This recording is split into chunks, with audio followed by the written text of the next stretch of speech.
Let's get our energy up, up, up. Happy Friday Eve. Welcome to the show. I'm Coy. This is CNN10. School year's winded down, so remember to show some love to your teachers who are informing and inspiring us to be a little better each day. Give a handshake, a high five, a fist bump. Let them know I see you. All right, we begin today with an historic decision stemming from the ongoing war between Israel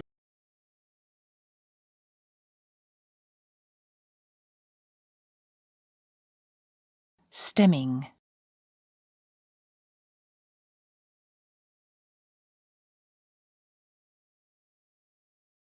and Hamas in the Gaza Strip. 3 European nations, Spain, Norway, and Ireland, say they will formally recognize a Palestinian state next week. More than 140 UN nations already recognize Palestinian statehood, but very few European nations have gone that far. That's why this announcement is significant. Spain, Norway, and Ireland say this is the best way to achieve lasting peace in the region. But not everyone agrees. President Biden says it would be better for Israelis and Palestinians to negotiate a two-state solution themselves rather than have outside countries apply this kind of pressure. And Israel, for its part, is furious. It ordered its ambassadors from Spain, Norway, and Ireland to immediately come back to Israel. So what does it mean to recognize Palestinian statehood? For now, it's a largely symbolic move, but it puts pressure on Israel as it fights a controversial war in Gaza. Countries that recognize Palestinian statehood believe there should be an independent Palestinian nation that operates like any other country in the world. Right now, much of the international community considers Gaza, East Jerusalem, and the West Bank as occupied Palestinian territory. Next, we head to Iowa, where officials are surveying the damage after a series of storms and tornadoes ripped through the Midwest on Tuesday. In Greenfield, there were several deaths and injuries. One official says the town, about 50 miles southwest of Des Moines, has been almost entirely destroyed. At least 18 tornadoes were spotted across Iowa on Tuesday. So far this year, more than 800 tornadoes have been reported in the U.S., making it one of the most active years on record. The storms are now set to travel both north and south, with officials saying cities from Tulsa to Cleveland should be storm aware. People in central Honshu, Japan have had enough with over-tourism at a famous landmark. You may remember we reported on the show about the concerns of locals near Mount Fuji, where a great selfie spot has caused all sorts of issues for their town. CNN's Hanako Montgomery tells us how a much-discussed solution to deal with the surge of out-of-towners has finally gone up. This view, once the perfect snapshot of Japan's old and new, now has a black curtain drawn. Overwhelmed by tourists blocking roads, littering, even trespassing onto private property to take selfies, the town of Fujikawaguchiko has now erected a black curtain to block the view and deter tourists, much to the locals' relief. There have been many accidents involving foreign tourists recently. And to the dismay of visitors. So I think put a black panel on this road is something with brute force, and I think they can do better for this. Mount Fuji, a UNESCO World Heritage Site and a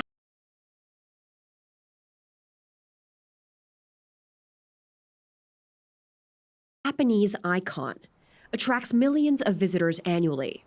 But post-pandemic, numbers have swelled to record levels, well beyond control.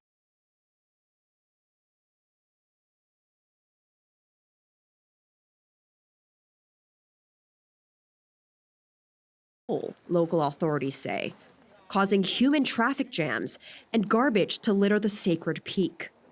The local prefecture now says it needs to charge $13 per climber and impose a daily hiker cap of $4,000 in a bid to address over-tourism starting this season. But as you can tell by the crowds of people around me here, one of Tokyo's biggest tourist hotspots, Mount Fuji isn't the only victim of over-tourism. It's a nationwide problem. Over 3 million people visited Japan in the month of April, and though that's good news for the economy post-pandemic, it's put a strain on resources and local communities. Earlier this year, the historic city of Kyoto had to close off some alleys to combat geisha paparazzi, a name given to visitors snapping photos of geisha without permission. while Kamakura, a seaside town just outside of Tokyo, is urging tourists to walk around instead of taking the train to ease congestion. Struggling to accommodate an unprecedented surge of inbound visitors, many encouraged by a weak yen, local tourist spots have resorted to taking matters into their own hands, even if it means curtains for an Instagram hotspot. 10-second trivia. In what year was artificial intelligence founded as a field of research? 1935, 1956, 1970, or 1983? If you said 1956, your intelligence is not artificial. In 1956, Dartmouth College professor John McCarthy organized a summer workshop around Alan Turig's question, "Can machines think?" McCarthy named the project Artificial Intelligence, and a field of research was born. Hollywood actress Scarlett Johansson has some serious issues with the new voice for the bot in an update for OpenAI's ChatGPT, the artificial intelligence program with which you can have conversations. She says that voice sounds eerily similar to hers. CNN's Jason Carroll is on the story. Good morning, Theodore. Morning. You never saw her face in the sci-fi romance titled Her, but audiences knew it was Scarlett Johansson's distinctive voice portraying Samantha, the synthetic Siri-like character in the 2013 film. You have a meeting in 5 minutes. You want to try getting out of bed? You're too funny. The actress now speaking out against OpenAI and its CEO Sam Altman, saying her real voice sounds too close to the one OpenAI created for ChatGPT's updated model. The artificial voice goes by the name Sky. Here's a sample of what Sky sounds like. Hey there, it's going great. How about you? Too similar for Johansson, she released a statement saying, "My friends, family, and the general public all noted how much the newest system, named Sky, sounded like me. I was shocked, angered, and in disbelief." Altman fired back, saying the voice of Sky is not Scarlett Johansson's, and it was never intended to resemble hers. We cast the voice actor behind Sky's voice before any outreach to Miss Johansson. On OpenAI's blog, it said the company wanted a voice that was timeless, approachable, and it narrowed a field of more than 400 voice submissions and settled on a different actress, saying, "We believe that AI voices should not deliberately mimic a celebrity's distinctive voice." Altman would not reveal who they hired to voice Sky, he says, to protect their privacy. Johansson isn't buying that, saying not only did Altman reach out last September with an offer to have her voice ChatGPT 4.0, which she says she declined, she also says 2 days before it was released, Altman asked her agent if she would reconsider. Then he tweeted this on May 13th, the day of its release. Just one word: her. People we spoke to were split on whether ChatGPT's Sky sounds similar to Johansson. I can definitely see how it sounds like her. Do you think the voices sound similar? Yes or no? Not really. I don't think it sounds similar. I don't. I think it's distinct enough. People can debate all they want. Johansson has hired legal counsel, saying this is about protecting a person's likeness and identity. As for OpenAI, it paused the use of Sky Voice in its products, its CEO apologizing, saying, "We are sorry to Miss Johansson that we didn't communicate better."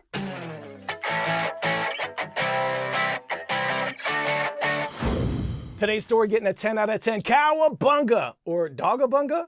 Check out these four-legged fur babies hanging 10, hitting the waves with their human companions in a surfing competition in northern Spain. Superstars in the annual European Dog Surfing Championship over the weekend. Look at them go. A pet food company organized the event to promote dog adoptions and to discourage pet abandonment. We are giving a huge round of applause for a chocolate lab named Koa and her owner Juan Manuel Santiago, who were crowned winners of the waves.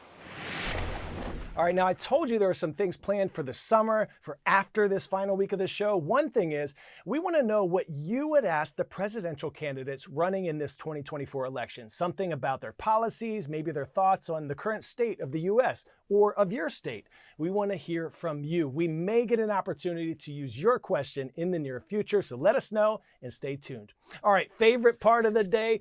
A very special shout out to Mr. Morton's class at Columbia Middle School in Aurora, Colorado. Thank you for spending part of your day with us. Go Cougars. And this shout out goes to the Trojans, the mighty Trojans in Mr. Mahoney's class at Worthington High School in Worthington, Minnesota. Let's go. See you tomorrow, everyone. And happy Friday Eve. I'm Coy. This is CNN 10.